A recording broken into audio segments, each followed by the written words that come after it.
జయశంకర్ భూపాలపల్లి కాళేశ్వరం ప్రాజెక్టులో భాగమైన Kannepalli Lakshmi pump house వద్ద ఉద్రిక్తత చోటు చేసుకుంది. కన్నెపల్లి పంప్ హౌస్ ను బీఆర్ఎస్ బృందం సందర్శించింది. మోటార్లను ఆన్ చేయాలని సీఎం రేవంత్ రెడ్డికి వ్యతిరేకంగా నినాదాలు చేశారు. దీంతో అక్కడ పోలీసులకు బీఆర్ఎస్ నేతలకు మధ్య వాగ్వాదం చోటు చేసుకుంది.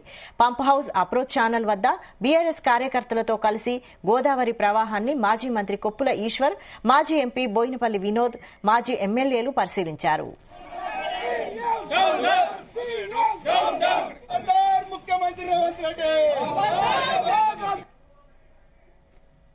ఇక్కడికి వచ్చే ముందు మన వెబ్సైట్ లోకి వెళ్లి చూస్తే ఇక్కడ ఈరోజు మన లక్ష్మీ పంప్ హౌస్ దగ్గర ఉదయం 9:30 గంటలకి 97.60 మీటర్లు లెవెల్ అంటే మీన్ సీ లెవెల్ ఇక్కడ ఉన్నది.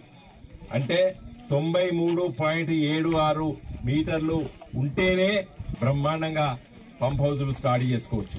ఇప్పుడు ఇక్కడ దాదాపు ఇది స్పష్టంగా 97 ప్లస్ 97.60 అంటే ఈ రోజు ఉదయం 9:30 కూడా దాదాపు 5 మీటర్ల నీళ్లు ఎక్కువ ఉన్నాయి ఇక్కడ మనం నిలబడే దగ్గర. ఇంకా మనము మేడిగడ్డ దగ్గర చూస్తే 140,000